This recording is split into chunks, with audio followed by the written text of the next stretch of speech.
اور دوسری کیا خصوصیت ہوتی ہے؟ جی راستہ دکھاتا ہے اور جلتا رہتا ہے. دیکھیں چراغ کی ایک خصوصیت کیا کہ خود بھی روشن ہے دوسروں کو بھی روشن ہے. یہ خصوصیت چراغ کی ہے. باقی چراغ کی خصوصیت آپ لوگوں نے بیان کی کہ راستہ دیتا ہے. یعنی آپ دیکھیں چراغ سے تشبیہ دینے کا مطلب کیا ہے کہ جہاں پہ چراغ ہوتا ہے وہاں پہ تاریخی نہیں ہوتی. کا مطلب ہے امام پیغمبر کہہ رہے ہیں جہاں پر حسین ہوگا وہاں پر ہمیشہ روشنی ہوگی, وہاں پہ تاریخی نہیں ہوگی. اچھا اب آپ دیکھیں جب آپ کو راستہ چاہیے ہوتا ہے تو چراغ اگر آپ کے پاس ہے تو آپ کیا کریں گے؟ چراغ کہاں رکھیں گے؟ اپنے سامنے یعنی اپنے آگے رکھیں گے. دیکھیں چراغ اگر آپ کے ساتھ ہے ساتھ ساتھ دے کے جائیں گے تو روشنی نہیں دے گا. چراغ پیچھے ہوگا تو روشنی, چراغ ہمیشہ آگے ہوگا. اس کا کیا مطلب ہے کہ امام حسین علیہ السلام ہمیشہ آپ کے آگے ہوں گے. یہ یاد رکھیے گا. کبھی کوئی یہ خیال نہ کرے کہ ہم مولا سے آگے نہیں, ہمیشہ چراغ آپ کے آگے ہوگا تو ہی آپ کو روشنی ملے گی. جب انشاءاللہ ہمیشہ انسان جب امام آگے ہوگا تو انسان امام سے ہدایت طلب کرے گا. یہ 2-3 تشبیہ ہیں چراغ سے جو تشبیہ دی اس کی وجوہات. اب چراغ میں انسان غور کرے کہ چراغ میں کیا کیا چیزیں ہیں کہ امام حسین کو اس سے تشبیہ دی گئی ہے. اب دوسری چیز کیا ہے اس میں, کس سے تشبیہ دی ہے؟ جی نہیں, ایک تو چراغ سے تشبیہ دی نا, دوسری کیا ہے؟ کشتی. اب کشتی کی کیا خصوصیات ہیں؟ ڈوبنے سے بچاتی ہے اور نہیں سوار ہوں گے تو وہ ڈوبنے چاہنے سواری ہیں منزل تک پہنچاتی ہے اور ہاں موجوں کا مقابلہ کرتی ہے اور راستے میں اکیلا نہیں چھوڑتی اور بہت سارے لوگ سوار ہو جاتے ہیں اور بھی ہے یا نہیں ہے؟ کہاں تک؟ نہیں منزل تک تو وہ جواب آ گیا, منزل تک پہنچاتی ہے اور ٹھیک ہے وہ تو کشتی کے چلانے, کشتی کی خصوصیت کیا ہے؟ وہ تو چلانے والی خصوصیت ہے, وہ کشتی کو چلا رہا ہے. دیکھیں یہ ساری خصوصیت آپ نے بتائیں بالکل ٹھیک ہیں ٹھیک ہے چلیں ڈوبتی نہیں اور ٹھیک ہے اور وہ ہو گیا نا, بتا دیا انہوں نے کہ نجات دیتی ہے. دیکھیے یہ ساری خصوصیتیں کشتی کی ہیں. اب ایک رائٹر نے تو 3-4 لکھی ہیں جن میں ابھی تک وہ چیز یہ ساری چیزیں جو آپ نے بتائی اس نے بھی لکھی ہیں, لیکن ایک چیز جو اس نے لکھی ہے وہ ابھی تک آپ لوگوں نے نہیں بتائی. دیکھیں ایک یہ کشتی کی خصوصیت خاص کیا ہے کہ وہ منزل تک پہنچاتی ہے. یعنی کیا مطلب؟ نجات دیتی ہے, منزل تک آپ کو پہنچاتی ہے, ایک منزل تک پہنچاتی ہے. اس کا مطلب ہے جب آپ امام حسین کا ہاتھ تھام لیں گے تو آپ کو منزل تک اب آپ کو تشبیہ بھی دینی ہے. صرف یہ نہیں کہ امام حسین علیہ السلام کو تشبیہ دی تو اب امام حسین کشتی کے مانند ہے. اس کا مطلب ہے جو خصوصیت کشتی کو امام حسین میں ہوں گی, تشبیہ کا مطلب یہی ہوتا ہے نا. آپ اگر کشتی پہ سوار ہو گئے وہ آپ کو نجات دے گی. اس کا مطلب امام حسین کا اگر آپ تھام لیا آپ کی نجات ہو جائے گی. کشتی ایک اور کام کرتی ہے, ڈوبتے ہوئے کو بچاتی ہے. ٹھیک ہے یہ بتایا تھا کسی نے, جواب دیا تھا, آیا تھا میرا خیال ہے یہ جواب آیا تھا ڈوبتے کو. اچھا جب ڈوبتے ہوئے کو بچاتی ہے تو کیا کرتی ہے؟ دیکھیں ایک شخص ڈوب رہا ہے, وہ کشتی کی طرف جا رہا ہے اور کشتی جب دیکھتی ہے, چلانے والا جب دیکھتا ہے کہ یہ ڈوب رہا ہے تو پھر کشتی کیا کرتی ہے؟ اس کے پاس جاتی ہے, لیکن اپنی اسپیڈ کو تیز کر دیتی. یعنی پھر وہ عام کشتی نہیں رہتی. اس کا مطلب ہے یعنی اس کا مطلب کیا ہے کہ جو بھی امام حسین کی طرف تیزی سے اگر بڑھے گا تو امام حسین اور اس سے زیادہ اس کی طرف بڑھیں گے. اور آخری نقطہ جو ابھی تک نہیں بیان کیا, یہ بھی بیان ہوا تھا, وہ بہت اہم نقطہ ہے. وہ نقطہ کیا ہے کہ جب کشتی اپنے ڈوبنے والے کو بچاتی ہے, یعنی کوئی شخص ڈوب رہا ہے اور کشتی جب اس کو بچاتی ہے تو یہ نہیں دیکھتی کس مذہب سے تعلق رکھتا ہے, یہ نہیں دیکھتی. وہ کہتی شخص انسان ہے, یہ نہیں دیکھتی مسلمان ہے, یہودی ہے, عیسائی ہے, نصرانی ہے, یہ نہیں دیکھتی مسلمان ہے یا نہیں دیکھتی, بلکہ دیکھتے انسان کشتی کا کیا کام ہے, اس کو بچانا. یعنی کیا مطلب ہے کہ جو بھی امام حسین علیہ السلام کی طرف بڑھائے گا اپنا ہاتھ, چاہے کسی بھی مذہب کا ہوگا, امام حسین علیہ السلام اس کی ہدایت کریں گے. یہ دیکھیں اہم نقطہ, اس میں جو اہم ہے وہ یہ ہے. باقی ساری چیزیں کم و بیش آپ لوگوں نے بیان کی کہ کشتی کی یہ خصوصیات ہوتی ہیں.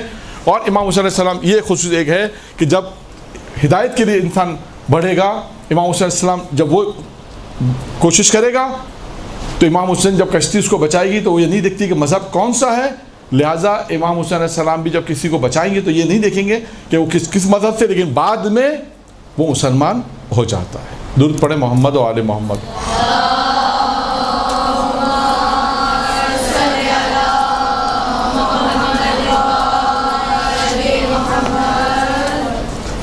تو اب بھی امام حسین علیہ السلام کہ جن کی فضیلت میں ایک روایت میں نے آپ کے سامنے پیش کی, اور آگے بڑھتے ہیں. واقعات کو میں چھوڑ رہا ہوں کہ دیکھیے, بلکہ ایک واقعہ کیونکہ اسی آخری جملے سے مربوط ہے, اس لیے اس کو سنا دیتا ہوں تاکہ یہ بات واضح ہو جائے کہ کیسے ہدایت ملتی ہے. باقی واقعات کو چھوڑ رہا ہوں, صرف ایک واقعہ اور ایک معجزہ, تاکہ ہمیں امام حسین علیہ السلام جس کے متعلق ہم مواد جمع کر رہے ہیں, ان کی فضیلت کو پڑھ رہے ہیں, ان کے اقوال کو پڑھ رہے ہیں, ان کی سیرت کو, تو ہمیں ان کی فضیلت کے متعلق بھی معلومات ہو. امام حسین علیہ السلام دیکھیے کیا کہا, شاید اس رائٹر نے کیا لکھا ہے کہ امام حسین کشتی یہ نہیں دیکھتی کہ کس مذہب سے تعلق رکھتا ہے. ایک شخص نصرانی تھا, بصرہ سے چلا بغداد کی طرف, اور بغداد میں جب پہنچا وہاں کچھ مسلمانوں سے اس کی ملاقات ہوئی. مسلمان ایک مہمان سرائے میں ٹھہرے تھے, وہ بھی اس مہمان سرائے میں ٹھہرا تھا. مسلمانوں نے کہا ہم تو جا رہے ہیں, غدیر قریب ہے, نجف جا رہے ہیں. اس نے کہا کہ میں بھی چلوں, کہ تم بھی چلو. جیسے مسافر خانے میں ہوتا ہے, لوگ مل جاتے ہیں, دوستی ہو جاتی. پرانا مسافر خانہ اس زمانے کا قدیم, ان کے ساتھ وہ دوست ہو گئے اور چلے گیا. جب نجف پہنچے انہوں نے غدیر وغیرہ جشن وغیرہ بنانے کے بعد اب وہاں پر دو گروہ ہو گئے, مسلمانوں کے دو گروہ ہو گئے. جو لوگ تھے, ایک نے کہا ہم واپس بغداد جائیں گے, ایک نے کہا ہم اب کربلا جائیں گے. تو اس نصرانی نے کہا کہ اب کربلا کیوں جاؤ گے, کربلا میں کیا ہے؟ تو اس نے کہا کربلا میں ہمارے مولا حسین ہیں, ایام شہادت ان کے آ رہے ہیں, محرم قریب آ رہا ہے, ہم ان کی زیارت کے لیے جائیں گے. اس نے کہا میں بھی چلوں. دیکھیے یہ جملہ ہمیشہ یاد رکھیے گا, جملہ میں بھی چلوں, یہ بہت مہم چیز ہے. یعنی اتنا بھی, یہ جملہ دیکھیے گا, یہ اتنا بھی یہ دل میں جو خیال ہے کہ میں بھی چلوں امام حسین, جبکہ امام حسین کو نہیں مانتا نا, لیکن پھر بھی امام حسین کی طرف جا رہا ہے. اور یہ جملہ بہت جگہ آپ کو کتابوں میں, بہت سے واقعات میں, اور وہ واقعہ جو آپ نے امام رضا علیہ السلام کی سیرت میں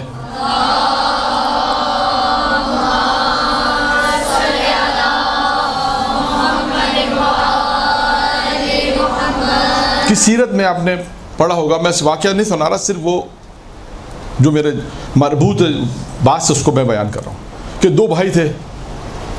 لکھا ہے تاریخ نے کہ دو بھائی تھے, ایک متدین تھا ایک غیر متدین تھا.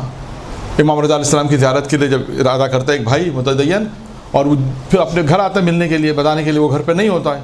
پھر وہ اس کے بعد جاتا ہے, جب زیارت کے لیے کاروان میں جا رہا ہوتا ہے تو وہ بھائی جو متدین نہیں تھا وہ اس سے ملنے آتا ہے. اور ملنے آنے کے بعد جب وہ دیکھتا ہے کہ کاروان کی اتنی اچھی شکل ہے, آپ نے دیکھا ہوگا, اب تو بہت کم ہوتا ہے, ابھی بھی ہوتا ہے ایئرپورٹ وغیرہ پہ آپ جائیں تو ایک ماحول ایسا بن جاتا ہے کہ انسان کا دل چاہتا ہے کہ وہ بھی اس کاروان کے ساتھ چلا جائے. پہلے آج سے تقریباً 25-30 سال پہلے تو بہت زیادہ تھا کہ اسٹیشن سے جب لوگ جاتے تھے, بائی ٹرین جاتے تھے, تو 100-125 آدمی اگر جا رہے ہیں زیارت کے لیے تو 400 آدمی چھوڑنے آتے تھے. اور ایک ایسا ماحول وہاں پہ ہو جاتا تھا کہ ہر آدمی کا دل چاہتا تھا کاش ہم بھی اس کاروان کے ساتھ چلے جائیں. یہ ایک محبت ہے. تو وہ شخص نے بھی دیکھا اور کہا کہ میں بھی آپ کے ساتھ چلوں, اور وہ پھر وہ ان کے ساتھ چلے جاتا. اور بعد میں وہ تفصیلی واقعہ ہے کہ کس طرح اس کی بھی ہدایت امام رضا نے کی. خیر, صرف بتانا یہ تھا کہ یہ ماحول کبھی کبھی ایسا ہوتا ہے کہ انسان کہتا ہے کہ میں بھی چلوں, اور یہ انسان کے لیے ہدایت کا سبب بن جاتا ہے. جبکہ یہاں پر تو, وہاں پر تو امام کو شاید مانتا ہے, یہ تو امام کو بھی نہیں مانتا. خیر, یہ کاروان کے ساتھ, اچھا اس نے بھی پوچھا تم کربلا ہمارے ساتھ چلو گے تو تم تو مانتے ہی نہیں امام کو, کیا کرو گے؟ اس نے کہا میں تمہارے ساتھ سامان اٹھا لوں گا, تمہارے پاس سامان ہے, تمہاری ہیلپ کر دوں گا میں. کہا ٹھیک ہے چلو. یہ انہیں لے کر چلے. لکھا ہے کہ پہنچے شب عاشور. شب عاشور ابھی پہنچے تو اب اس نے, ان کے کاروان والے نے اس سے کہا کہ تم لوگ تم تو باہر قیام کرو گیٹ کے باہر, اب ہم اندر جا رہے ہیں, شب عاشور عزاداری کریں گے, اب ہم واپس آئیں گے کب؟ کل دن میں دوپہر میں ساری ہم عزاداری کریں گے, اور کل ہم آئیں گے, اب تم ہمارے سامان کی یہاں حفاظت کرو. اس نے کہا ٹھیک ہے. یہ پورا کاروان جو تھا یہ عزاداری امام حسین میں مشغول ہو گیا اور حرم میں گیا. یہ شخص اب بیان کرتا ہے کہ جیسے جیسے رات گزرتی گئی, تھوڑی دیر سے بعد میں نے دیکھا کہ تقریباً آدھی رات کے وقت کہ حرم سے یعنی ذریع سے ایک نور نکلا. یہ تو نہیں جانتا نور کیا ہے, دیکھا کہ نور ہے بس, اور دیکھا کہ اس کے سامنے 2 نور اور ہیں, اور ان 2 نوروں نے اس کے سامنے ایک کتاب رکھی ہے سامنے. اور وہ کتاب کیا ہے کہ وہ جو بڑا نور ہے, روشن نور ہے, وہ کتاب کی طرف دیکھ کر کہتے ہیں کہ اس میں ایک کا نام نہیں ہے. وہ 2 فرشتے تھے, اور وہ فرشتے وہ تھے کہ جنہوں نے جو زوار امام حسین آئے ہوئے تھے ان کا نام امام حسین کو پیش کیا تھا کہ مولا آج آپ کے پاس اتنے لوگ آئے ہیں زیارت کے لیے. تو امام حسین نے کہا کہ اس میں ایک کا نام نہیں ہے. پھر انہوں نے کتاب کو دیکھا, مجمع پہ نگاہ ڈالی, اس نے کہا مولا سب کے نام ہیں اس میں, جو آئے ہیں سب کے نام ہیں, حتیٰ ہم نے 2 ماہ 3 ماہ کے جو بچے ہیں اس کے نام بھی ہم نے اس میں لکھے ہیں مولا, 1 ماہ کے بچے کا نام بھی لکھا ہے, جو آیا ہے ہم نے سب کے نام اس میں لکھے ہیں. پھر امام کہتے ہیں کہ ایک مرتبہ دیکھیے, کہتے ہیں ایک کا نام نہیں ہے. اب یہ فرشتے حیران ہوتے ہیں, اب چاروں طرف نگاہیں دوڑاتے ہیں, کس امام کا اشارہ کس طرف ہے, کون سی ایسی چیز ہے جو ہمیں نظر نہیں آ رہی. جب ان کی نگاہ اس شخص پہ پڑتی ہے جو ان کا سامان لے کے کھڑا ہوتا ہے, پھر وہ امام سے پوچھتے ہیں مولا آپ کی مراد یہ تو نہیں ہے؟ امام نے کہا سمرا ہماری مراد یہی شخص ہے, تم نے اس کا نام کیوں نہیں لکھا؟ کہا مولا یہ تو زیارت کی نیت سے آیا ہی نہیں ہے, یہ تو ان کے ساتھ آیا تھا سامان رکھنے کی نیت سے. اب امام نے کیا کہا آیا تو ہمارے در پر ہی ہے. دیکھیے یہ ہدایت کا انسان کے سبب بنا کہ اس امام کے صرف کسی بھی نیت سے آپ کہہ لیں, وہ آیا سامان اٹھانے کی نیت سے آیا, پھر اس نے یہ سارا منظر دیکھا, وہ بے ہوش ہو گیا. اس کے بعد جب اسے اٹھایا, اس سے پوچھا کون تھے, کہا کہ مولا حسین ہے, اور پورا جب ماجرا بیان کیا اس کے بعد وہ شیعہ ہو جاتا. تو کہنے کا مقصد کیا ہے؟ دیکھیے یہ امام حسین علیہ السلام وہ شخصیت ہیں کہ ان کے پاس کسی بھی نیت سے کوئی آئے تو اس کی ہدایت ہوتی ہے. درود پڑھے محمد و آل محمد.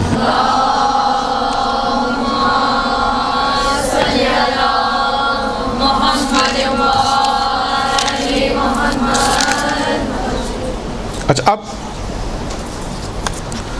یہ امام حسین علیہ السلام کہ جن کے متعلق مختصر تھوڑا سا تعارف میں نے آپ کے سامنے بیان کیا, اور ایک معجزے کا کہا تھا, وہ معجزہ بھی بیان کر دوں تاکہ پھر ہم اس کے بعد وہ چیزیں بیان کریں کہ اس امام حسین علیہ السلام پر جو روایات گریہ کی, عزاداری کی جو ائمہ علیہ السلام نے روایت بیان کی ہے, اور جو پیغمبر اسلام سے لے کر امام زمانہ تک 14 معصومین نے ان پہ گریہ کی جو روایت ہے, وہ جتنا وقت ہوگا پھر اتنی ہم بیان کریں گے.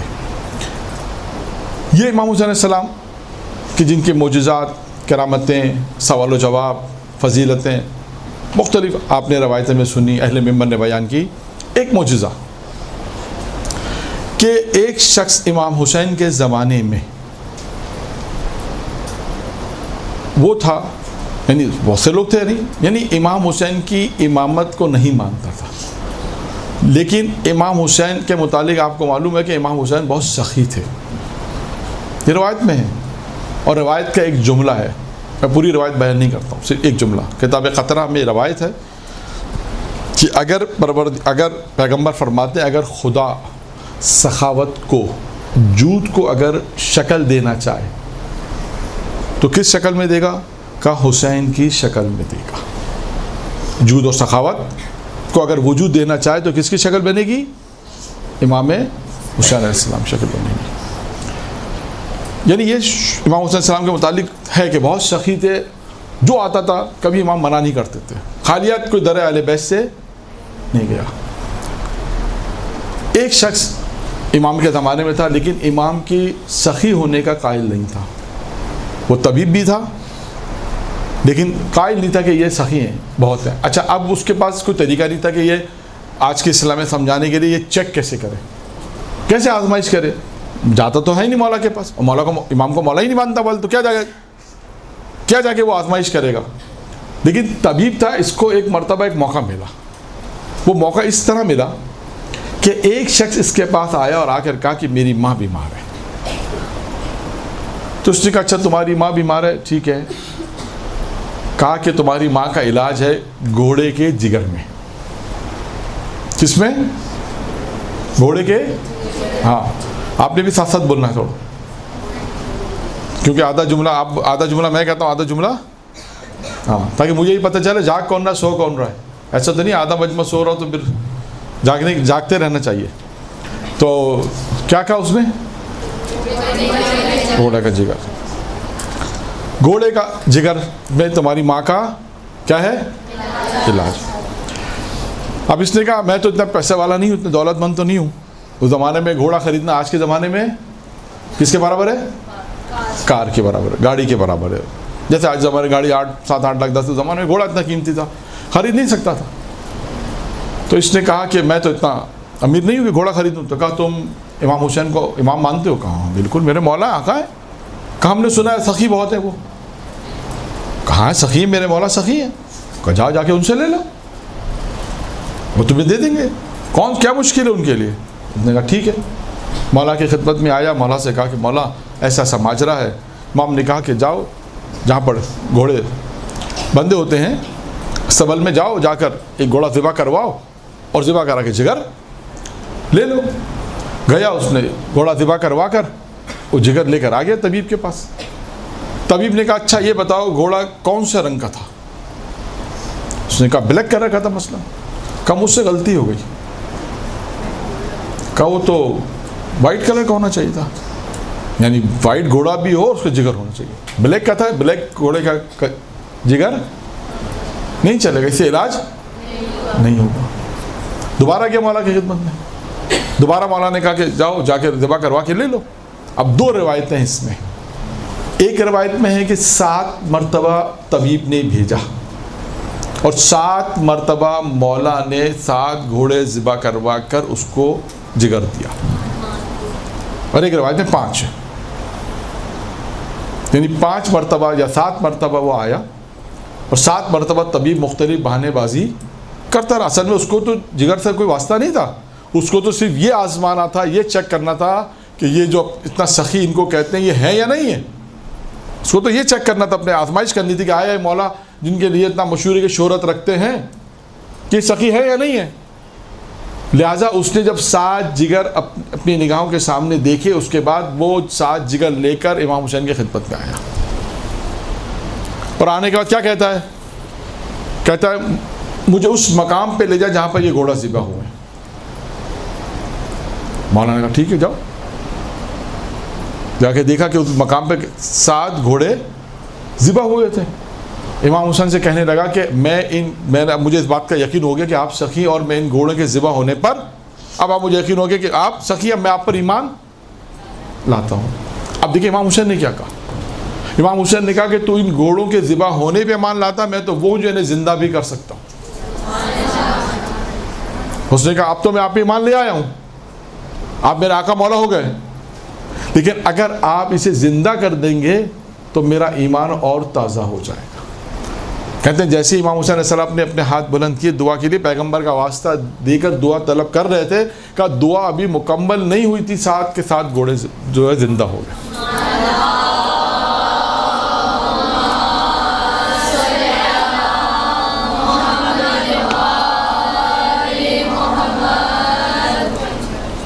یہ امام حسین علیہ السلام ہے کہ جن کی فضیلت, جن کا مقام پروردگار عالم ہے.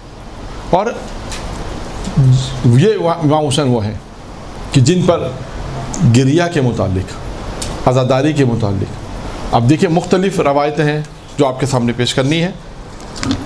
پیغمبر اسلام کی روایت ہے کہ جب امام حسین علیہ السلام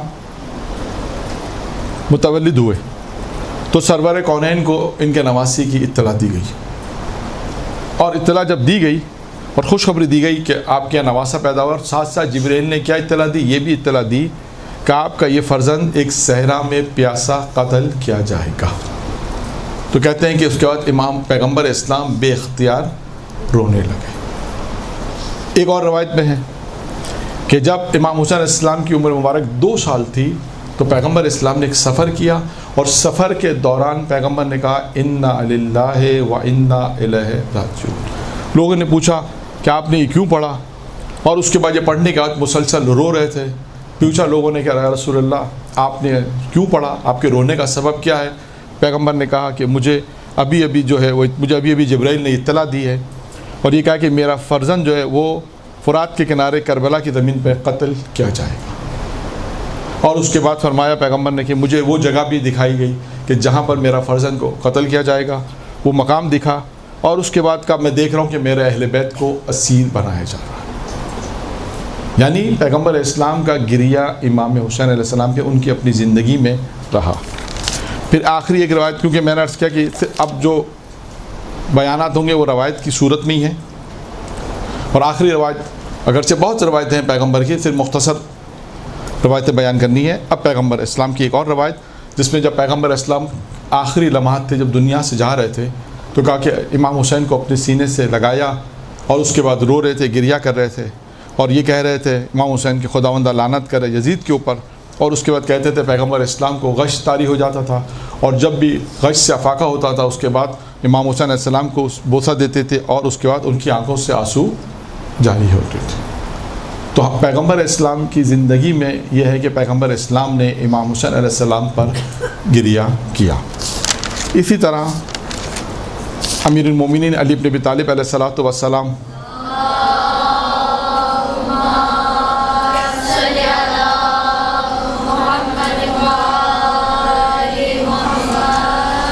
کے متعلق بھی ہے کہ امیر المومنین جب میدان صفین کی طرف جا رہے تھے، اور راستے میں جب دریائے فرات کے کنارے رکے اور ایک مقام پر رکے اور پہنچے، اس کے بعد اس جگہ کا نام پوچھا لوگوں سے، یہ جگہ کون سی؟ تو لوگوں نے کہا اس جگہ کا نام کیا ہے؟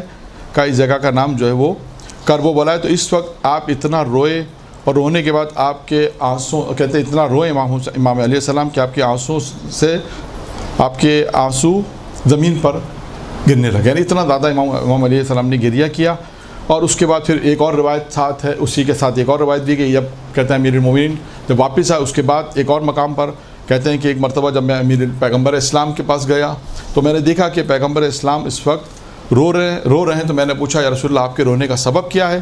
تو اس کے بعد انہوں نے فرمایا کہ جبرائیل نے مجھے ابھی خبر دی ہے، مجھے بتایا کہ میرے فرزند حسین کو نہر فرات کے کنارے، اس نہر فرات کے کنارے ایک مقام پر جسے کربلا کہتے ہیں، وہاں پر قتل کیا جائے گا۔ تو اور اس کے بعد جبرائیل نے پھر کہتے ہیں ایک مشک خاک جو ہے وہ مجھے اس کی خوشبو سنگائی، اور اس کے بعد کہتے ہیں پیغمبر کہ مجھے اپنی آنکھوں پہ قابو نہیں رہا، اور اس کے بعد بے اختیار میں رونے لگا۔ تو یہ امیر المومنین کی ایک روایت، اور اسی طرح ایک اور بھی روایت امیر المومنین کی ہے کہ جس میں امیر المومنین جنگ صفین کا، یہ بھی جنگ صفین کا واقعہ ہے کہ جنگ صفین سے جب مولا وہاں سے گزر رہے تھے تو وہاں پر بھی جو لشکر میں امام کے ساتھ تھے ابن عباس امام کے ساتھ تھے۔ امام جب اس مقام پر پہنچے، جنگ صفین کے جب مقام پہ پہنچے زمین کربلا پر، تو کہتے ہیں امام نے ایک آواز بلند کی اور ابن عباس کو بلایا، کہا پسر عباس تم جانتے ہو یہ کون سی زمین ہے؟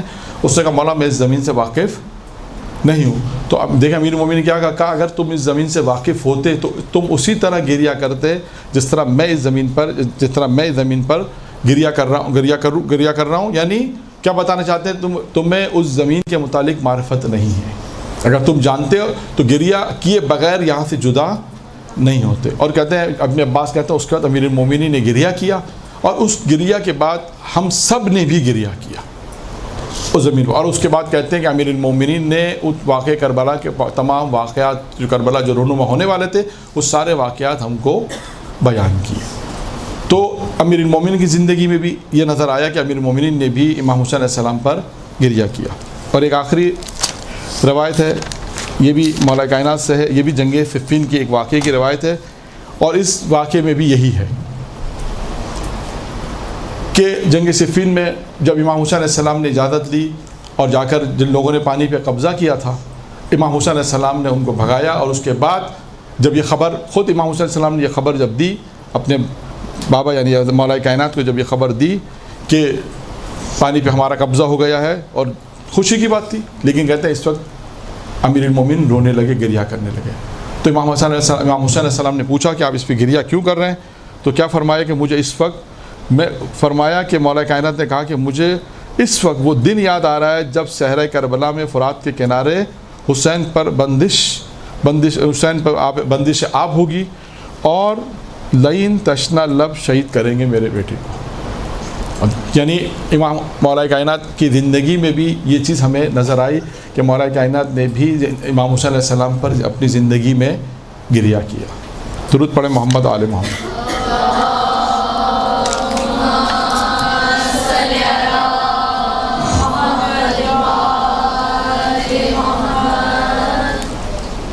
اور اب اس کے بعد ایک روایت ہے جناب زہرا سلام علیہ کی کہ یہ بہت مشہور روایت ہے، بہت پڑھی جاتی روایت ہے کہ جب جناب حضرت محمد مصطفیٰ صلی اللہ علیہ وسلم کو جب امام حسین علیہ السلام کی امام حسین کی خبر شہادت اور ان پر ہونے والے مصائب کی جب اطلاع دی گئی اور جناب فاطمہ یعنی جناب ماں یعنی پیغمبر اسلام نے جناب زہرا کو خبر دی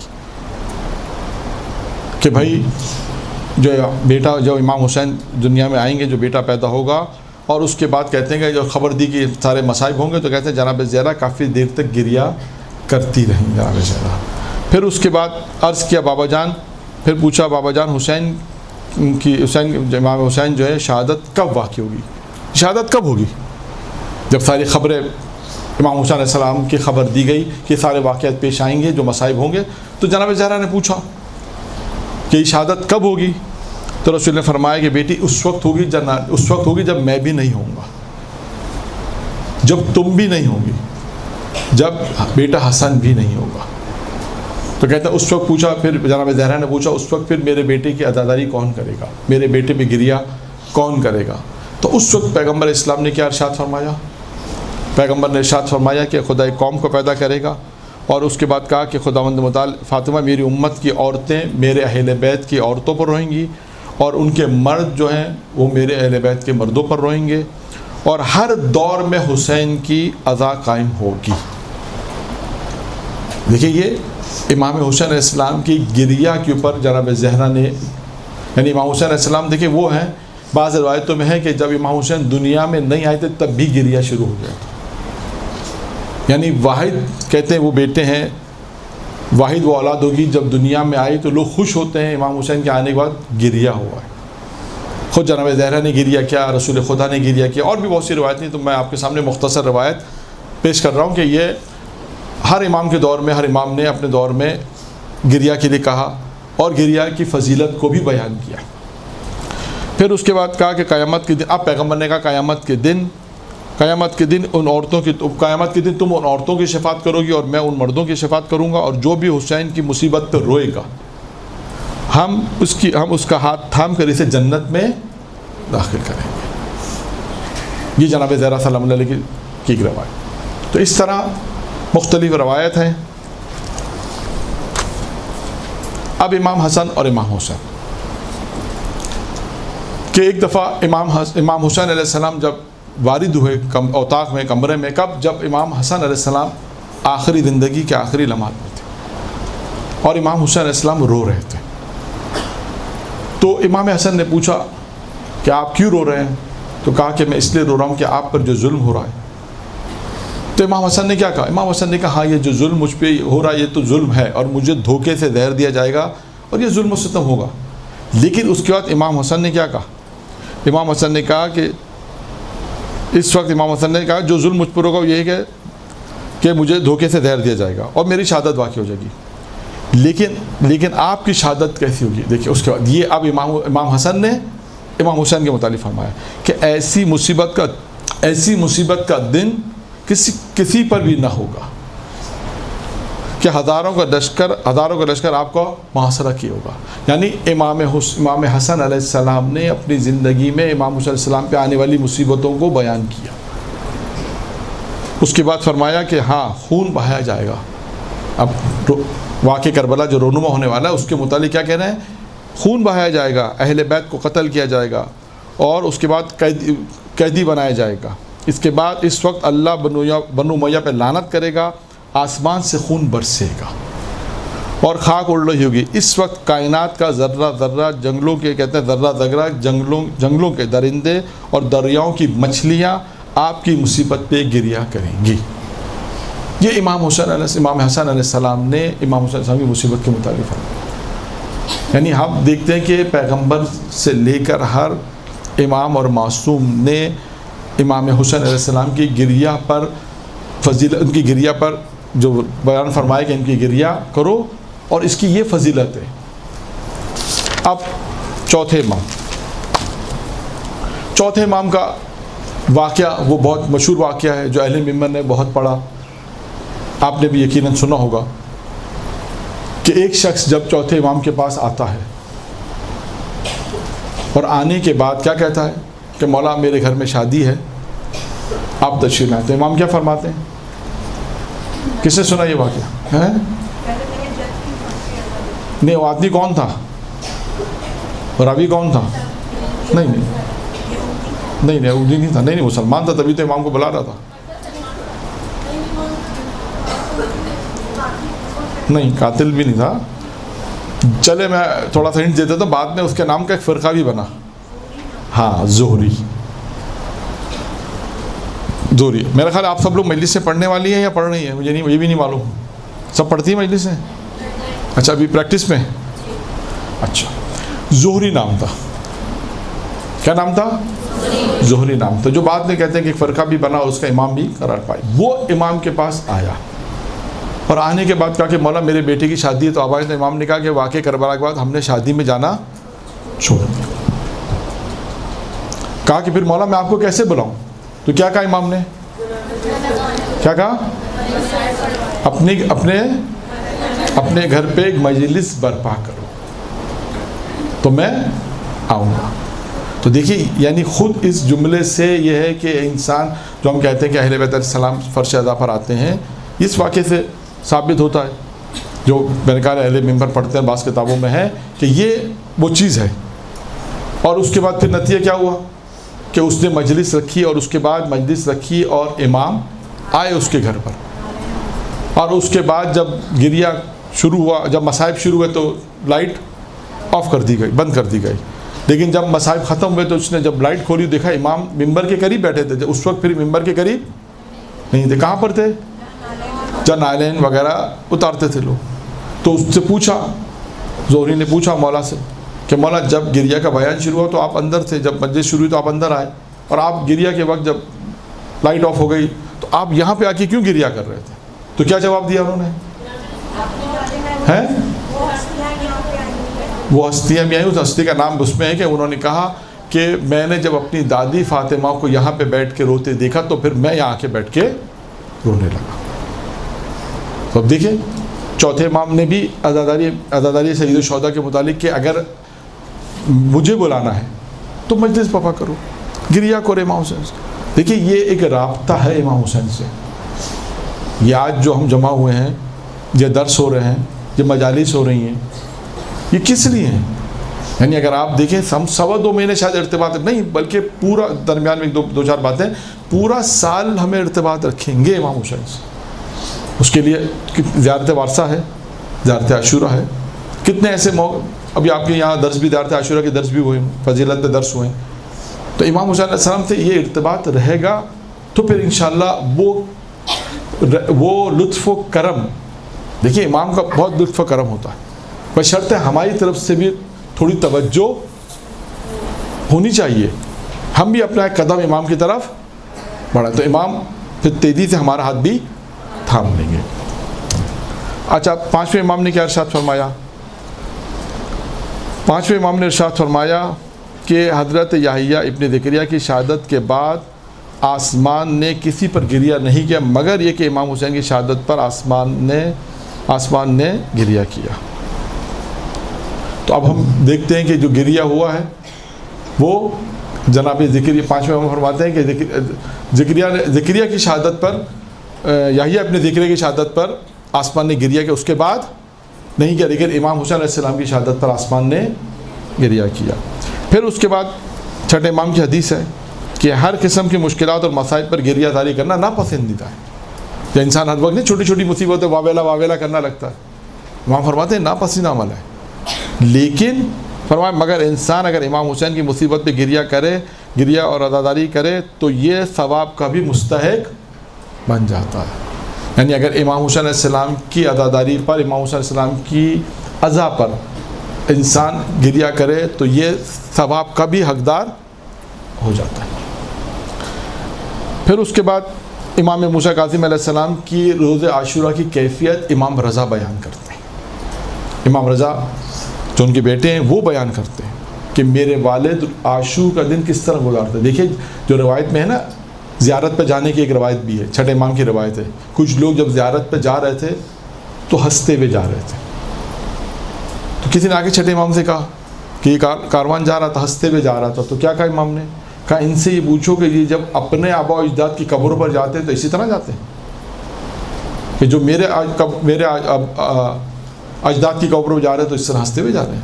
یعنی اس کا کیا مطلب ہے کہ جب انسان زیارت کے لیے جائے تو ایک خاص صورتحال ہونی چاہیے. اب وہ صورتحال امام موسیٰ کاظم کیا فرماتے ہیں کہ جب بھی ماہ محرم، امام رضا کہتے ہیں اپنے والد کے متعلق، جب بھی ماہ محرم شروع ہوتا تھا میرے والد بزرگ کے چہرے پر خوشی کے آثار نظر نہیں آتے تھے، خوشی کے آثار نظر نہیں آتے تھے، اور آپ حزن اور ملال میں رہتے تھے یہاں تک کہ عاشور کا دن آ جاتا تھا اور اس دن عزاداری اور گریہ کرتے تھے.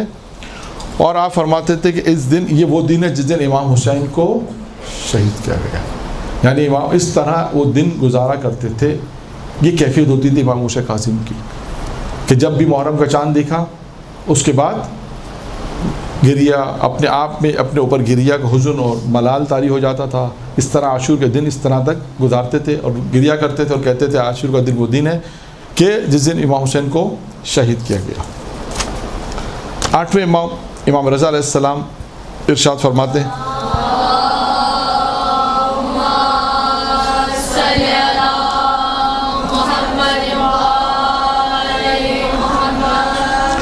امام رضا علیہ السلام ارشاد فرماتے ہیں کہ امام حسین کی مصیبت کے دن، امام حسین کی جو مصیبت کے دن ہماری آنکھوں کو خستہ اور مجرور کر دیا. یعنی ہم اتنا، یعنی امام حسین کی جو شہادت ہے یہ اتنی بڑی مصیبت ہے کہ ہماری آنکھیں خستہ اور مجرور ہو گئی ہیں اور ہمارے آنسوؤں کو رواں کر دیا اور ہمارے عزیزوں کو مصیبتیں اٹھانا پڑیں اور اس دن کے مصائب نے ہمیشہ کے لیے ہمیں غمگین کر دیا.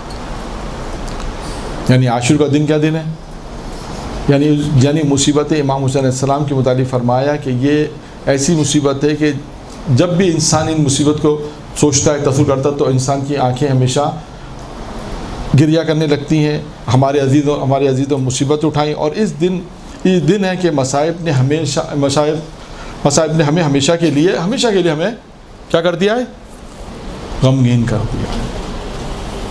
یعنی اب جب ہمیشہ جب بھی دیکھیں یہ امام حسین علیہ السلام کا وہ غم ہے کہ جب بھی انسان کو یہ غم یاد آتا ہے تو انسان ہر وقت غمگین رہتا ہے. امام محمد تقی علیہ السلام نے فرمایا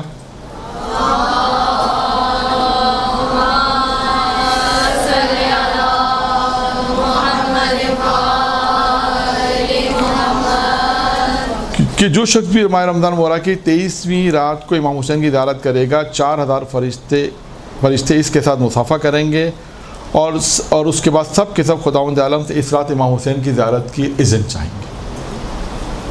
یہ امام حسین کی زیارت کی فضیلت کے حوالے سے. پھر امام محمد تقی نے فرمایا، بہت امام محمد تقی کی بڑی طولانی روایت ہے، میں نے ایک ہی جملہ اس پہ کوٹ کر رہا ہوں کہ جو شخص بھی امام حسین کی زیارت کی قصد سے اپنے گھر سے نکلے گا اور نہر فرات پہ جا کے غسل کرے گا، خداوند عالم اس کا نام فلاح پانے والوں میں رکھے گا. فلاح یعنی فلاح یعنی نجات بھی کہہ سکتے ہیں، کامیاب. فلاح یعنی کہتے ہیں نا قرآن میں لعلکم تفلحون، شاید تم لوگ فلاح پا جاؤ، یعنی کامیاب ہو جاؤ. تو امام فرماتے ہیں کہ جو شخص بھی اپنے گھر سے امام حسین کے قصر کی زیارت کے لیے نکلے گا اور فرات کے اوپر غسل کرے گا، اس کے بعد خداوند عالم اس کا نام فلاح پانے والوں میں لکھے گا. یہ ایک طولانی روایت تھی، اس کو میں نے چھوڑا سے مختصر بیان کیا آپ سے. اب آئیے امام حسن عسکری علیہ السلام کی روایت.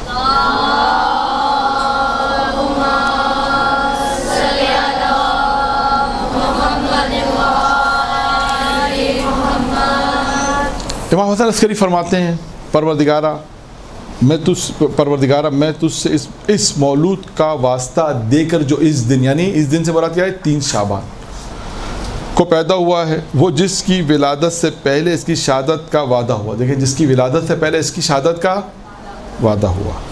وہ جس کی مصیبت میں آسمان پر اہل آسمان اور زمین پہ اہل زمین نے گریہ کیا. یعنی ایسا نہیں ہے کہ صرف زمین والے گریہ کریں، بلکہ اہل آسمان والے بھی گریہ کر رہے ہیں. اور پھر کہا کہ حالانکہ اس نے ابھی اس زمین پہ قدم بھی نہیں رکھا تھا. پھر اس کے بعد فرماتے ہیں وہ جس کی شہادت گریہ و زاری کا باعث ہے، اور وہ بڑے خاندان سے جو رجت کے وقت خدا کی نصرت کے ذریعے کامیاب ہوگا. اور اس کے بعد جس کو شہادت کی جزا کے طور پر کیا ملا؟ اس کی شہادت کی جزا کے طور پر امام حسین کو کیا چیزیں ملی ہیں؟ ایک روایت میں ہے نا، امام حسین علیہ السلام کی جب شہادت ہوئی تو امام حسین کو پروردگار عالم نے کچھ چیزیں عطا کی. ویسے تو بہت ساری چیزیں ہیں، لیکن ایک روایت میں 3 چیزیں خاص عطا کی ہیں. ہاں، وہ 3 چیزیں کون سی ہیں؟ نہیں، رضا تو ہے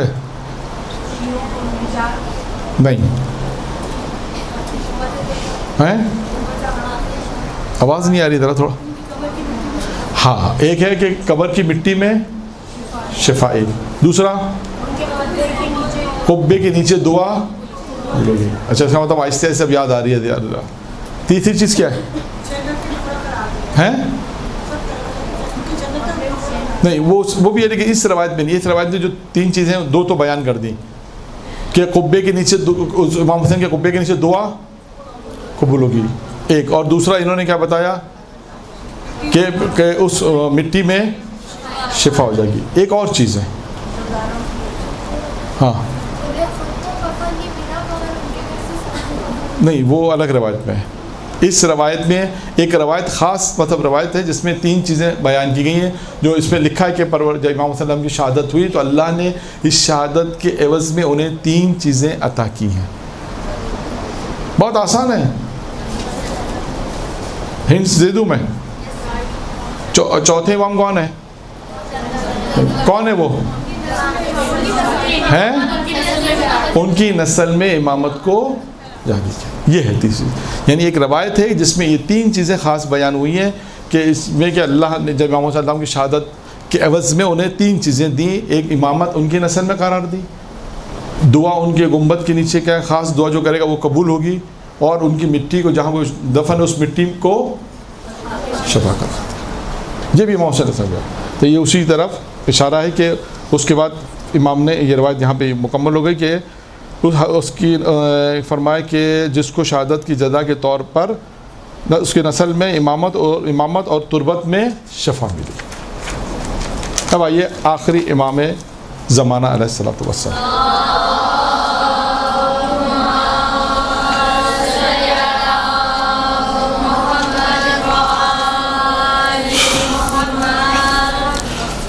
اس کے بعد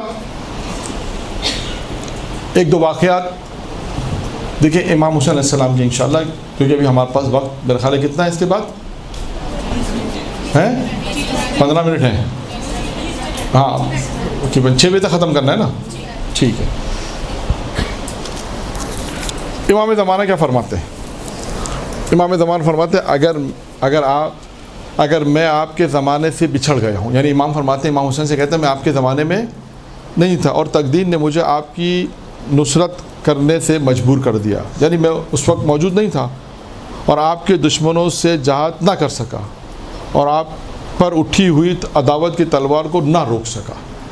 یعنی امام زمانہ کا ایک کیا ہے، یہ اظہار ہے کہ مولا میں تقدیر نے مجھے موقع نہیں دیا کہ میں اس وقت موجود ہوتا، یا میں آپ کی طرف جو دشمنوں نے جو تلوار اٹھائی اس کو میں نہیں روک سکا. اب امام کیا فرماتے ہیں، لیکن شب و روز آپ پر آنسو بہاتا ہوں، شب و روز آپ پر آنسو بہاتا ہوں اور اشک کے بدلے خون کے آنسو روتا ہوں. یہ کون کہہ رہا ہے؟ امام زمانہ علیہ السلام. کس کے متعلق کہہ رہے ہیں؟ امام حسین علیہ السلام. تو دیکھیے، یعنی میں نے بہت ہی مختصر آپ کے سامنے پیغمبر سے لے کر اول معصوم سے لے کر 14 معصوم تک مختصر جو روایات تھیں اگرچہ روایت تو بہت ساری تھی، لیکن مختصر کہ ہر معصوم نے آپ پر گریہ کا ثواب بھی بیان کیا اور روئے بھی ہیں، اور یہ بھی بتایا کہ آپ کی دنیا میں آنے سے پہلے آپ پہ گریہ ہوا، دنیا میں آنے کے بعد آپ پہ گریہ ہوا، اور اس کی فضیلت بھی بیان کی۔ اور ضمنی طور پہ میں نے ایک روایت بھی آپ کے سامنے یہ بھی بیان کی کہ پروردگار عالم نے امام حسین کی شہادت کے عوض میں انہیں 3 چیزیں عطا کی۔ دیکھیں یہ امام حسین ہیں، ان کی عزاداری کس طرح لوگ مناتے ہیں، یعنی ایک ہر شخص اپنے اعتبار سے امام حسین سے عشق کرتا ہے، امام حسین سے محبت کرتا ہے، اور کسی کی محبت کو ہم نہ کم کر سکتے نہ زیادہ۔ ہم کسی کے لیے نہیں کہہ سکتے کہ یہ کم ہے یہ زیادہ ہے، اور ہم ٹھیکیدار بھی نہیں ہیں، ہم کسی کے ٹھیکیدار بھی نہیں ہیں کہ تم کم کر رہے ہو یا زیادہ کر رہے ہو، نہیں۔ ہر شخص کے پاس ایک محبت ہے، ہر شخص کے پاس عقیدہ ہے امام حسین کا، وہ اس کے مطابق عزاداری امام حسین کرتا ہے، محبت کرتا ہے۔ اب ہم جب تاریخ میں دیکھیں کس طرح لوگ عزاداری مناتے تھے۔ یہ واقعہ ایران کے ایک مشہور ممبری آغای انصاریان، ان کی کتابیں بھی اردو میں بھی آ گئی، فارسی میں تو بہت کتابیں لکھی، اور تقریباً 40 سال سے وہ ممبر پر، 40 سے بھی زیادہ بلکہ 45 سال سے وہ ممبر پر مجالس ہیں اور درس دے رہے ہیں۔ بہت مشہور ہیں ایران کے اندر، آغا انصاریان کے نام سے مشہور ہیں، ان کی کتابیں بھی ہیں۔ انہوں نے اس واقعے کو نقل کیا جو میں آپ کے سامنے نقل کر رہا ہوں، راوی وہ ہیں ان کی۔ انہوں نے بیان کیا کہ میں ایک دفعہ انقلاب سے پہلے کی بات ہے، اور کہا کہ ایک دفعہ مجھے ایک عشرے پڑھنے کی، آج کے اسلام میں کہتے ہیں، دعوت آئی، 1 سے 10 سفر، 1 سے آواز کم آ رہی ہے، 1 سے اب پتہ چلا کہ کچھ ہیں بیٹھے، ایسا لگا جیسے میں ہی بیٹھا ہوا ہوں، 1 سے 10 سفر۔ تو 1 سے 10 سفر اس نے کہا مجھے دعوت آئی، کوئی واسطہ تھا، واسطے کے دن کا بھی فلاں مقام پہ عشرہ پڑھو گے، کہا پڑھ دیں گے، کا عشرہ لے لیا۔ اچھا اس دوران کہہ رہے ہیں کہ دعوتیں اور بھی بہت آئیں، ہوتا ہے، اور کبھی جو لوگ، آپ لوگ تو گھر نہیں پڑھنے والی ہیں جو انشاءاللہ پڑھیں گی، تو کبھی ایسا ہوتا ہے پڑھنے والوں سے پوچھیں کہ جو مجلسیں لے لی جاتی ہیں نا اس پہ پھر زیادہ آتی ہیں، جیسے کسی نے 1 سے 10 سفر عشرہ لے لیا، اسی میں پھر کوئی کال کر رہا ہے کہ اب ٹائم وہی ٹائم ہے، پھر کوئی کال کر رہا ہے، تو اب یہ ہوتا ہے کبھی ایسا۔ تو کہہ رہے ہیں کہ 1 سے 10 سفر جب میں نے عشرہ لے لیا تو اس میں لوگوں نے مجھے بڑی دعوتیں بھی آئیں، آفر بھی دی کہ بھائی پیسے لے لو پہلے، مثال کے طور پہ جو بھی، کہنے میں ایک وعدہ دے چکا ہوں میں عشرہ پڑھوں گا۔ اچھا کہنے لگے کہ مجھے یہ معلوم نہیں تھا کہ عشرہ مجھے کہاں پڑھنا ہے۔ تہران کا ایک عشرہ تھا، صاحب نے وسط میں کسی نے کہا، وسط یعنی درمیان میں ایک آدمی نے کہا مجھ سے وعدہ لے کہ بھائی فلاں مقام پہ عشرہ پڑھو گے، ہم نے کہاں پڑھیں گے، اور ہم نے وعدہ لے لیا۔ اور میں جب وہاں پہنچا تو مجھے پتہ چلا وہ عشرہ خواتین میں تھا۔ پاکستان میں شاید اب نہیں ہوتا، جیسے یہاں درس لیکچر وغیرہ ہو رہے ہیں، وہاں پر مجالس میں بھی ہوتا تھا۔ اس نے کہا کہ میں جب پہنچا مجھے پتہ چلا کہ یہ تو خواتین میں عشرہ ہے، بہرحال میں وعدہ کر چکا تھا کہ میں نے وہ عشرہ پڑھا۔ عشرہ پڑھنے کا آدمی آ گیا کہ وہ آدمی جو وسط میں تھا، درمیان میں تھا، جس نے مجھ سے وعدہ لیا تھا، سنیے گا غور سے، وہ میرے پاس آیا اور آ کر کہنے لگا کہ تم جانتے ہو تم نے عشرہ کہاں پڑھا؟ کہ مجھے کیا معلوم، وہ خاتون کے گھر تھا، اس نے مجھے بلایا، میں گیا، عشرہ پڑھا، آ گیا، میں تو نہیں جانتا۔ کہ تمہیں پیسے دیے؟ کہاں اس زمانے کی جو رقم تھی وہ دی، تو ہدیہ جو دیتے ہیں وہ دیا، کہا وہ ہدیہ دیا، کہا ٹھیک ہے۔ اب وہ آدمی کہتا ہے کہ کہنے لگا کہ جانتے وہ خاتون کون ہے؟ کہا میں نہیں جانتا۔ کہا اس کا شوہر مر گیا ہے اور جوان بیٹا مر گیا ہے، وہ کہا بھیک مانگتی ہے، اسی اپنے گھر کے باہر جا تم نے عشرہ پڑھا ہے، سارا سال بھیک مانگتی ہے اور اس میں سے عزاداری امام حسین کے پیسے بچاتی ہے کہ محرم آئے گا تو میں حسین کی عزاداری کروں۔ یہ امام حسین کی عزاداری، کس طرح لوگ پیسے جمع کرتے ہیں کہ حسین کی عزاداری، یہ عشق کی وہ منزل ہے۔ اور امام حسین بھی جب عشق کی یہ منزل ہوتی ہے تو اس کا جواب بھی دیتے ہیں، ایسا نہیں ہے۔ ایک شخص امام حسین کی زیارت کے لیے احواز سے پیدل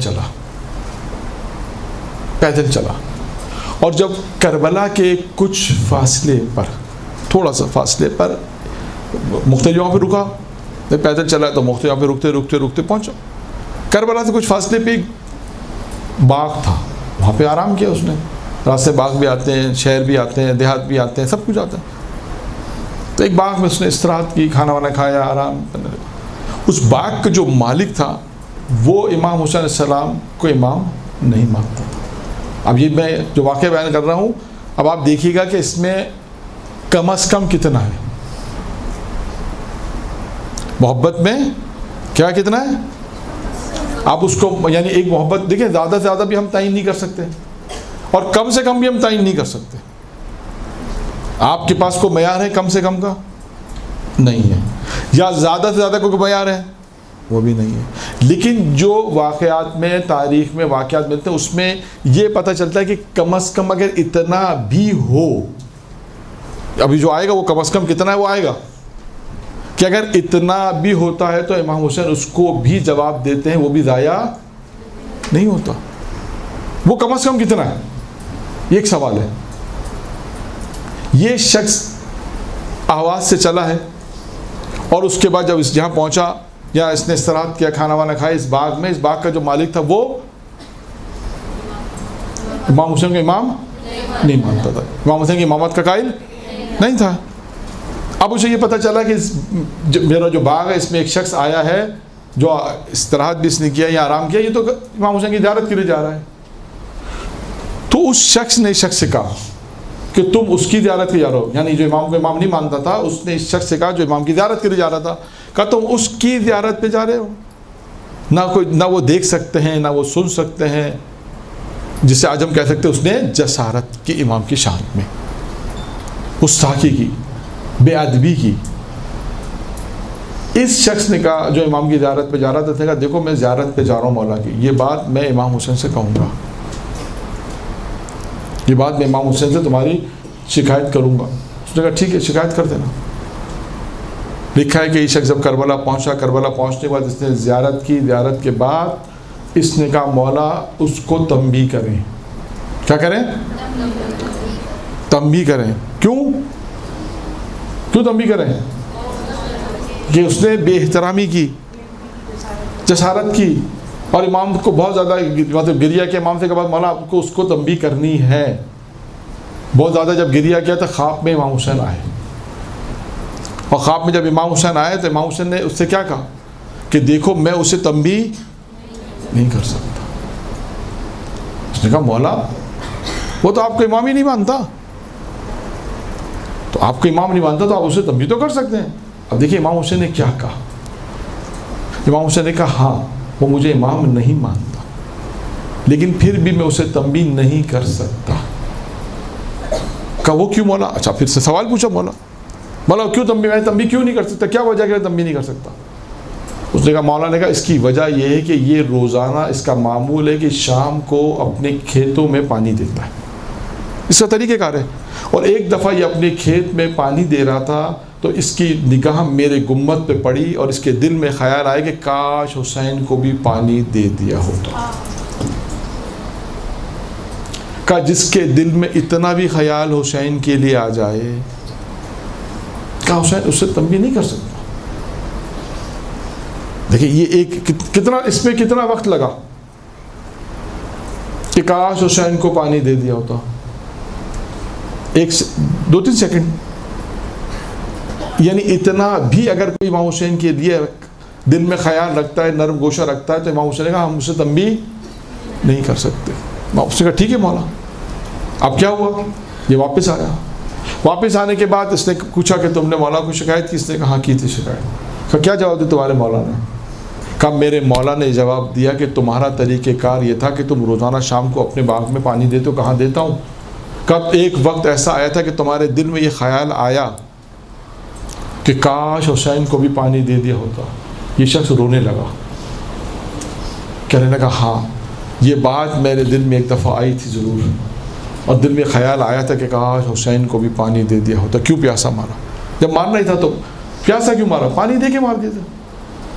کہا امام حسین نے تمہارے اس جملے کی جو تمہارے دل میں آیا نا, اس جملے کی وجہ سے تمہیں تنبیہ نہیں کر رہے, تمہارے اس جملے کا بھی امام حسین نے احترام کیا ہے, اور اس نے اس کے بعد کہا کہ آج مجھے یہ پتہ چلا کہ یہ جملہ جو میرے ذہن میں آیا تھا میرے علاوہ کوئی نہیں جانتا تھا، آج مجھے اس بات کا یقین ہو گیا کہ تمہارے امام سچے امام ہیں۔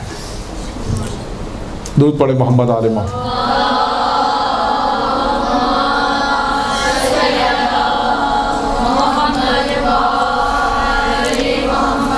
تو دیکھیے یہ امام حسین علیہ السلام ہے کہ جن کے لیے انسان اگر کچھ بھی، میں نے ہمیشہ کہا کہ آپ جب بھی کوئی بھی عمل کریں گویا ایسے کریں ہم نے کچھ بھی نہیں کیا۔ کبھی انسان کے دل میں بس یہ خیال نہ ہے کہ میں نے کچھ کیا، بولے جو بھی کریں کہا کچھ بھی نہیں کیا، عزاداری کیا بولے۔ اور یہ عزاداری وہی ہے کہ جو امام کے لیے کام انجام دیتا ہے، آخری جملہ، آخری بات، اور آپ کی جو مقرر کہتے ہیں آخری بات آپ کی زحمت تمام۔ کہ ایک خاتون کا قصہ میں آپ کو سنا دیتا ہوں۔ یہ دیکھیں امام حسین کتنا اس کو اجر و ثواب دیتے ہیں اور اس کا استقبال کرتے ہیں۔ ایک خاتون کا جب انتقال ہوا، جب اس کو خدام اور جو متولی تھے حرم امام حسین کے، جو اس کو حرم میں جب قبر میں اتار رہے تھے، میں بس آخری جملہ بیان کر رہا ہوں، جب اس کو قبر میں اتار رہے تھے، اس کے بعد اس نے دیکھا کہ وہ واپس نہیں آیا خادم، کافی دیر گزر گئی، لوگوں نے دیکھا کہ وہ بے ہوش پڑا ہوا ہے، دیکھا وہ بے ہوش پڑا، لوگوں نے اس کو اٹھایا، پانی ڈال کے اٹھایا اور لے کر آئے۔ جب ہوش میں آئے تو اس سے پوچھا کہ اس کے بیٹے کو بلاؤ، خاتون کے بیٹے کو بلاؤ۔ کہا کہ یہ بتاؤ تمہاری ماں کیا کام انجام دیتی تھی؟ دیکھا نہیں کوئی خاص کام انجام نہیں دیتی تھی نا۔ کہا تمہاری ماں کیا کام انجام دیتی تھی بتاؤ؟ کہا کوئی خاص کام نہیں تھی۔ کہا نہیں کوئی زندگی میں کوئی کام تو تھا تمہاری ماں کا۔ کہا ہم نے اپنی ماں کو زندگی میں 2 کام کرتے ہوئے دیکھا ہے، بس 2 کام۔ کہا ایک کام یہ تھا کہ ہماری ماں ساری زندگی یا حسین کرتی تھی، ایک کام تو یہ کرتی تھی، ساری زندگی کیا کرتی تھی؟ یا حسین۔ اور دوسرا کام یہ کرتی تھی کہ ہفتے میں جب 7 دن ہوتے ہیں ہمیں کہتی تھی کہ 6 دن تم کھانا کھاؤ، 1 دن حسین کے نام پر صدقہ دے دیا کرو۔ کہ 1 دن ہم سے کہتی تھی کہ حسین کے نام پہ کوئی صدقہ دے دیا کرو۔ کہ یہ 2 کام میری ماں ساری زندگی ہماری ماں نے کرایا، یا حسین کرایا، اور کہا کہ 7 دن میں سے 6 دن تم کھاؤ، 1 دن حسین کے نام پر صدقہ دو۔ کہا اب مجھے اس بات کا یقین ہو گیا۔ کہتا اب تم نے کیا دیکھا قبر میں؟ کہا جب میں نے اس کو قبر میں اتارا تو امام حسین کی کہنے لگے کہ اس طرف سے اتارنے کا، کہا کہ مجھے ایسا نور نظر آیا اور وہ نور سے یہ آواز آ رہی تھی کہ میری مہمان ہے، اس سے میں لینے آیا۔ یعنی کیا مطلب ہے کہ خود امام حسین علیہ السلام کا کہ اپنی مہمان کو لینے آئے۔ تو دیکھیے دنیا کے اندر جو بھی گریہ کرے گا، عزاداری کرے گا، مظلوم امام حسین پر گریہ کرے گا، کوئی بھی کام امام حسین کے خاطر انجام دے گا، جو بھی کام امام حسین کے خاطر انجام دیا جائے گا وہ ضائع نہیں ہوگا۔ امام حسین علیہ السلام اس سے قبول کریں گے۔ میں نے آپ کے سامنے صرف ایک جملہ بھی بتایا کہ کم از کم اگر اتنا بھی ہوگا، اور اتنا یعنی یہ کم از کم اتنا، ایک شخص میں اپنے باپ کو خواب میں چاہتا تھا کہ ایک شخص میرے باپ کو خواب میں دیکھے۔ اب کم از کم میں بات آئی تو یہ بھی میں بیان کر دوں بس۔ 13 سال ہو گئے ایک شخص کے باپ کو انتقال کو۔ کتنے سال ہو گئے؟ وہ شخص اپنے باپ کو خواب میں دیکھ ہی نہیں پا رہا تھا۔ وہ چاہ رہا تھا میں اپنے باپ کو خواب میں دیکھوں۔ تو ایک مرتبہ اس نے پانی پیا اور پانی پی کر صرف یہ کہا امام حسین علیہ السلام پہ سلام اور یزید پر